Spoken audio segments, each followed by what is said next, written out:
नमस्कार। आज की जो खबर है ना, जिस पर हम चर्चा करने जा रहे हैं, वो है हेमंत सोरेन का।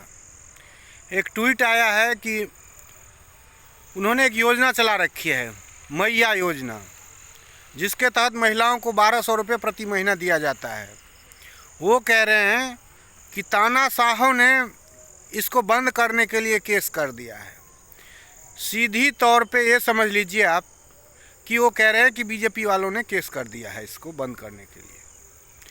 अब ये हम लोगों को सोचना है कि इस देश में राजनीति होती है और राजनीति से किसी आम नागरिक का भला कभी नहीं हो सकता है, क्योंकि हम लोकतंत्र में रह रहे हैं। यह लोकनीति होना चाहिए। लोकनीति नहीं होकर के राजनीति होती है। राजनीति राजाओं के लिए होती है।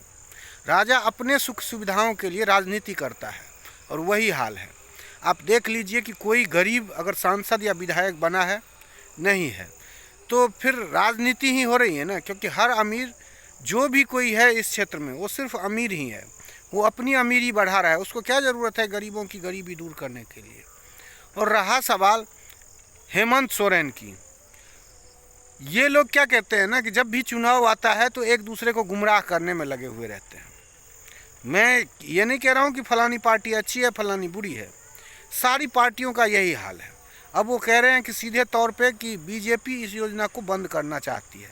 अब सोचिए कि कोई अपने पैर पे कुल्हाड़ी मार नहीं सकता है।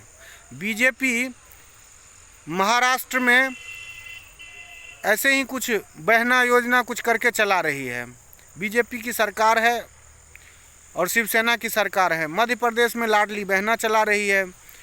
उसने अभी हरियाणा चुनाव ख़त्म हुआ है, 2100 रुपये महीना देने की बात की है।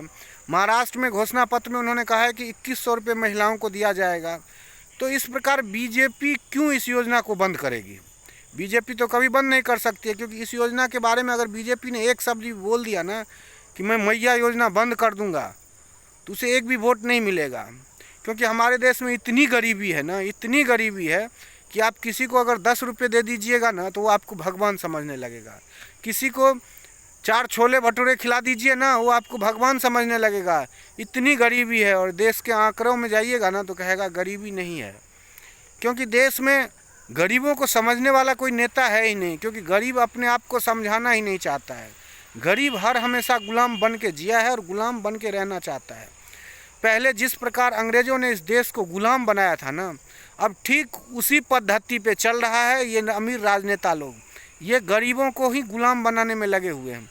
ये मैया योजना हो गई, बहना योजना हो गई, भैया योजना हो गई, इन सब से ना मैया का भला होता है, ना भैया का भला होता है, ना बहना का भला होता है। उनको ये समझ लीजिए कि या तो बंधुआ मजदूर या कह लीजिए गुलामी। गुलामी इनकी राह, गुलाम बनने की राह पे इनको ये मैया भैया और बहना योजना चलाया जाता है। बताइए ना कि किसी को 1200 रुपये, 1500 रुपये या 2100 रुपये महीना दे करके क्या हो जाएगा उसके घर में? एक आदमी को मिलेगा, क्या होगा उसके घर में? उनके बच्चों की पढ़ाई, उनकी बीमारी का इलाज इतना है कि वो उसी में लिपटे रह जाएंगे। इससे ज़्यादा उनके ऊपर ध्यान नहीं जाता है, उनका ध्यान ही नहीं जाता है। ये सिर्फ चुनाव जो होता है ना, सारे नेता अपने फ़ायदे के लिए करते हैं। हर नेता करोड़ों रुपया खर्च करता है। और वैसे आप जाइए ना उस आदमी के पास, तो चुनाव से पहले वो आदमी आपको बैठने तक नहीं देगा, और जब चुनाव आएगा ना तो वो आपके यहाँ आकर के बैठ जाएगा। चुनाव आएगा तो आप उनसे जो खाना पीना कहिएगा वो खिलाएगा, और चुनाव से पहले एक चॉकलेट तक आपके घर में नहीं देगा। ये हाल है हमारे देश का। यानी एक पार्टी दूसरे पे ब्लेम लगाता है फालतू का, ताकि लोग गुमराह हो जाएं। हम लोगों को समझना खुद पड़ेगा। हम लोग खुद इसका विरोध करना चाहिए हम लोगों को कि ये मैया भैया बहना ये योजना नहीं चाहिए। ये सीधे तौर पे हो गया चुनाव में पैसा बांटना। अब सोच लीजिए झारखंड में बीजेपी तो ये कह रही होगी, उसका घोषणा पत्र अगर आप देखिएगा, वो कह रही हो, बीजेपी कह रही होगी कि भैया अगर हमारी सरकार बनी तो हम तो 2100 का महीना देंगे। और ये कह रहे हैं हेमंत सोरेन कि भैया इसको बंद करने के लिए जा रहे हैं। मतलब सरासर निराधार आरोप लगा रहा है हेमंत सोरेन। समझ गए ना? इसीलिए हम लोगों को खुद जागरूक होना पड़ेगा, खुद समझना पड़ेगा। नहीं समझे ना तो आने वाले समय में हम खुद ही गुलाम हो जाएंगे। वो हाल हमारा हो जाएगा ना कि हम किसी काम करने लायक नहीं रहेंगे। फिर ये नेता बंदरों की तरह जिस प्रकार मदारी बंदर को नचाता है उस प्रकार ये आम लोगों को नचाएगा। वैसे तो अभी भी आम लोग नाच ही रहा है इन नेताओं के इशारों पे।